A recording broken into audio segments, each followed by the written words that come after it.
Mr. President, Mr. Secretary General, fellow leaders, for all the immediate challenges that we gather to address this week, terrorism, instability, inequality, disease, there's one issue that will define the contours of this century more dramatically than any other, and that is the urgent and growing threat of a changing climate. 5 years have passed since many of us met in Copenhagen.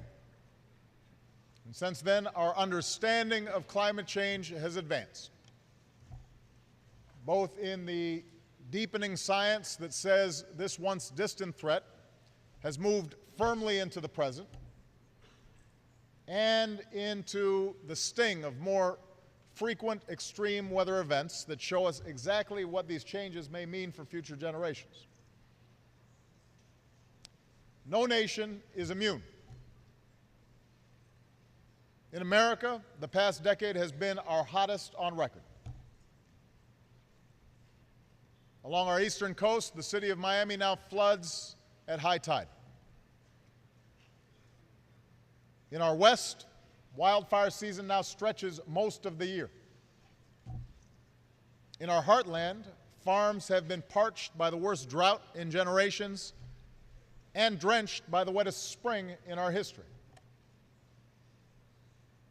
A hurricane left parts of this great city dark and underwater,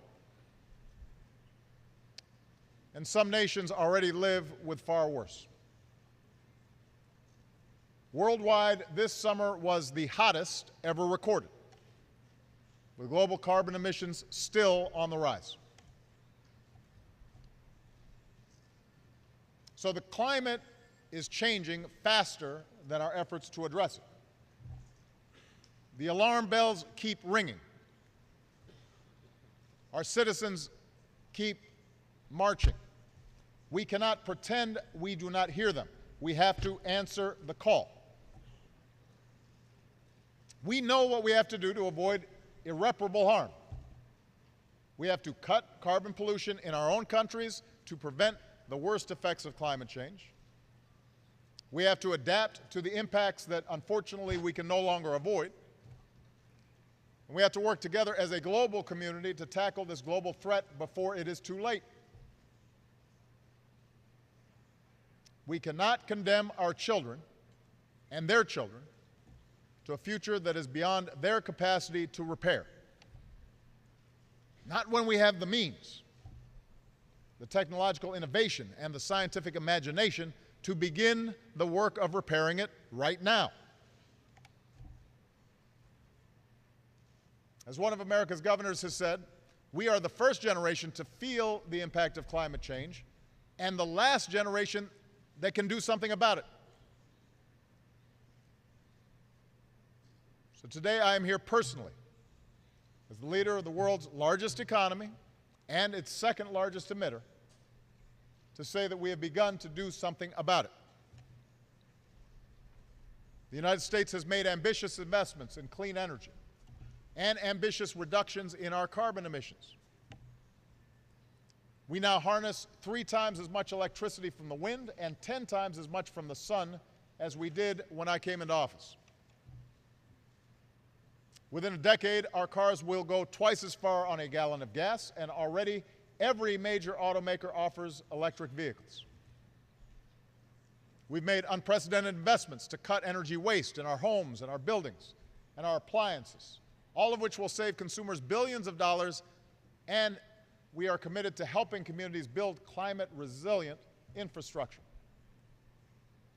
So all told, these advances have helped create jobs, grow our economy, and drive our carbon pollution to its lowest levels in nearly 2 decades, proving that there does not have to be a conflict between a sound environment and strong economic growth. Over the past 8 years, the United States has reduced our total carbon pollution by more than any other nation on earth. But we have to do more. Last year, I issued America's first climate action plan to double down on our efforts.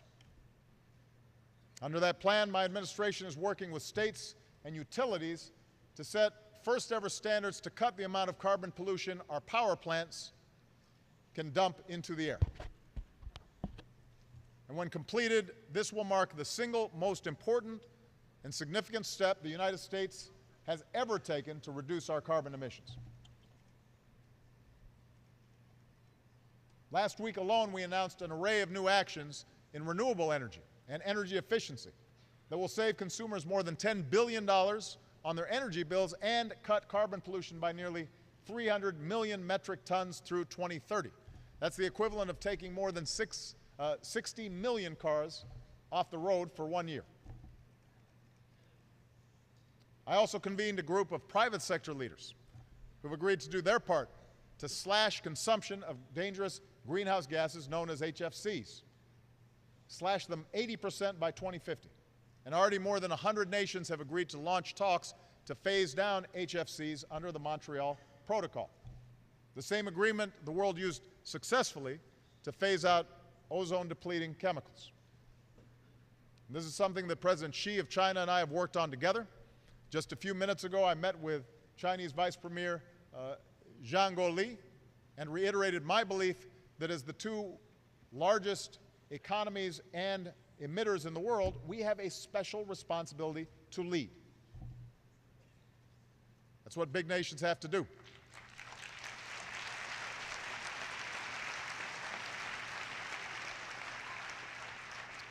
And today I call on all countries to join us.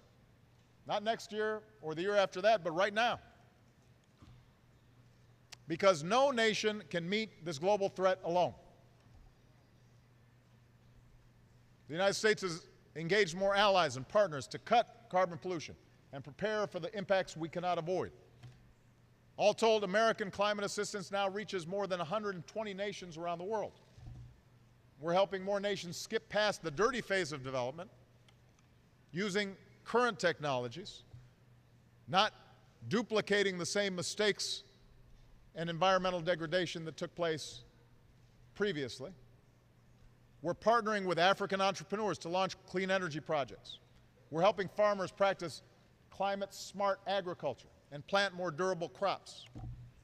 We're building international coalitions to drive action from reducing methane emissions from pipelines to launching a free trade agreement for environmental goods.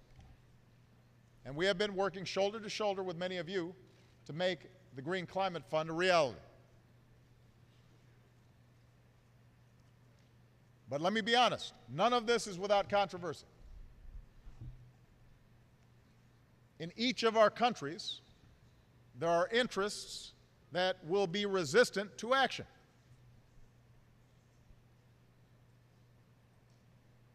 And in each country, there is a suspicion that if we act and other countries don't, that we will be at an economic disadvantage.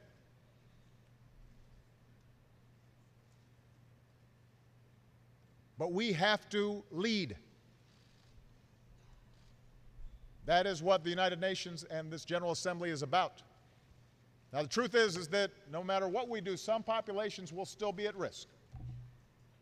The nations that contribute the least to climate change often stand to lose the most. And that's why, since I took office, the United States has expanded our direct adaptation assistance eightfold. And we're going to do more. Today, I'm directing our federal agencies to begin factoring climate resilience into our international development programs and investments. And I'm announcing a new effort to deploy the unique scientific and technological capabilities of the United States, from climate data to early warning systems. So this effort includes a new partnership that will draw on the resources and expertise of our leading private sector companies and philanthropies to help vulnerable nations better prepare for weather-related disasters and better plan for long-term threats like steadily rising seas. Yes, this is hard, but there should be no question that the United States of America is stepping up to the plate. We recognize our role in creating this problem. We embrace our responsibility to combat it. We will do our part, and we will help developing nations do theirs. But we can only succeed in combating climate change if we are joined in this effort by every nation, developed and developing alike. Nobody gets a pass. The emerging economies that have experienced some of the most dynamic growth in recent years have also emitted rising levels of carbon pollution. It is those emerging economies that are likely to produce more and more carbon emissions in the years to come. So nobody can stand on the sidelines on this issue. We have to set aside the old divides. We have to raise our collective ambition, each of us doing what we can to confront this global challenge. This time we need an agreement that reflects economic realities in the next decade and beyond. It must be ambitious, because that's what the scale of this challenge demands. It must be inclusive, because every country must play its part. And yes, it must be flexible, because different nations have different circumstances. 5 years ago, I pledged America would reduce our carbon emissions in the range of 17% below 2005 levels by the year 2020. America will meet that target.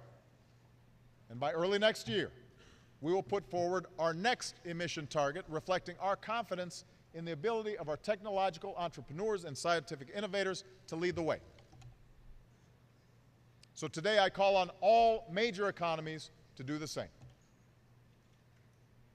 For I believe, in the words of Dr. King, that there is such a thing as being too late.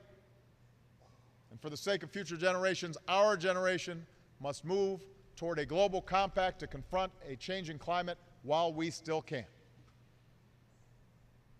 This challenge demands our ambition. Our children deserve such ambition.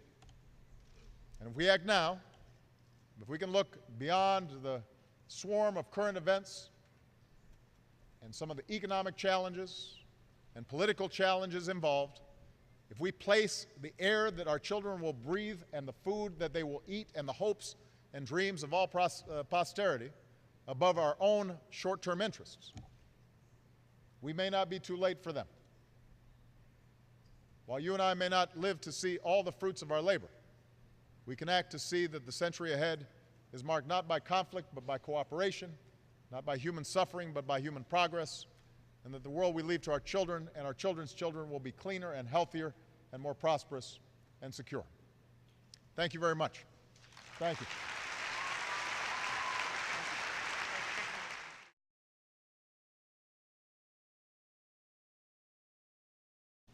Both in the deepening science that says this once distant threat has moved firmly into the present, and into the sting of more frequent extreme weather events that show us exactly what these changes may mean for future generations. No nation, Mr. President, Mr. Secretary General, fellow leaders, for all the immediate challenges that we gather to address this week: terrorism, instability, inequality, disease, there's one issue that will define the contours of this century more dramatically than any other, and that is the urgent and growing threat of a changing climate. 5 years have passed since many of us met in Copenhagen, and since then our understanding of climate change has advanced, is immune. In America, the past decade has been our hottest on record. Along our eastern coast, the city of Miami now floods at high tide. In our west, wildfire season now stretches most of the year. In our heartland, farms have been parched by the worst drought in generations and drenched by the wettest spring in our history. A hurricane left parts of this great city dark and underwater, and some nations already live with far worse.